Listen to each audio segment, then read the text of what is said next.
Hi everyone. I know, this is Lizzie's video blog, but I'm just trying to encourage her to talk about last night's events. I don't know, it was just not really worth talking about. Lizzie, aren't these your diaries? A diary is a great sounding board to vent your frustrations. You cannot let the things that are bothering you crush your spirits. Not super crushed feeling And right now. think about your viewers. Don't you want them to hear how you're feeling? Well, Don't you want them to share in the experience? I mean, this is the internet after all. I'm just tired of all of this stuff. And think about your dear friend Charlotte.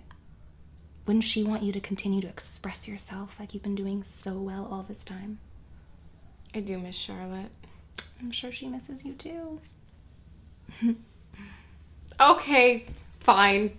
Let's do it. Splendid. My name is Lizzie Bennett, and I don't know what I would do without Caroline. Aww.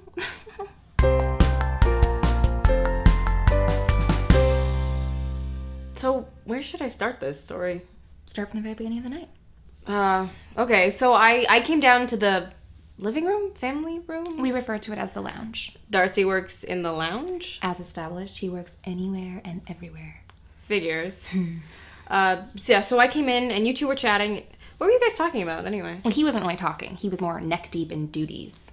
Yeah, it was really strange and honestly kind of rude. Don't worry about that. Please continue. So it was really dull until you had me walk with you. To disrupt him.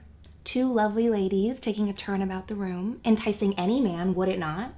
Yeah, but he wouldn't join us even when you politely asked him to. Something about seeing through our deceptive motives. Deception? Whatever does that mean? What did he say?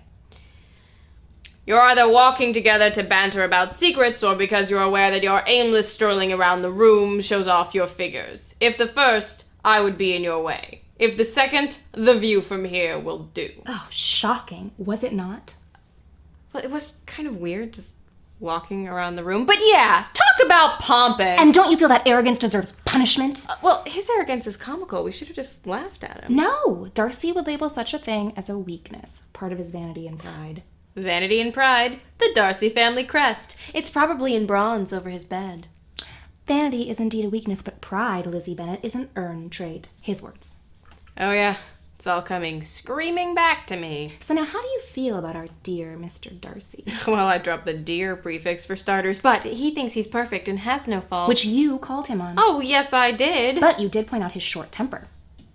Of course, he's a short temper. It goes along with his stuck-upness and unforgiving personality, which is no surprise. His good opinion, once lost, is lost forever. Having no capacity for forgiveness means hating everyone. What an awful way to live life. We are in total agreement, Lizzie. And you, do you have flaws? According to Darcy. He says that I intentionally misunderstand people.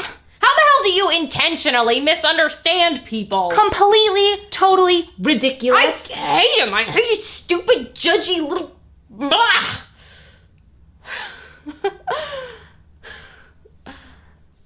Huh. See? Don't you feel better? Yeah. Who would have thought that getting angry at Darcy would make me feel better? Happy to help, Elizabeth. Well, how about her, huh? Caroline Lee. Go figure. I can safely say that I've never hated anyone as much as I hate Darcy. It really does baffle me that Caroline and Bing seem to get along with him so well. Maybe it's just Caroline being nice and being the better person. Like she doesn't actually like Darcy, but she's just projecting that for politeness. I do notice she isn't confrontational with him, even when he's being a stuck-up ass. Anyway, I know Caroline is watching these, and because I forgot to say it earlier, let me just say thank you, Caroline, for everything. You're a better woman than I am.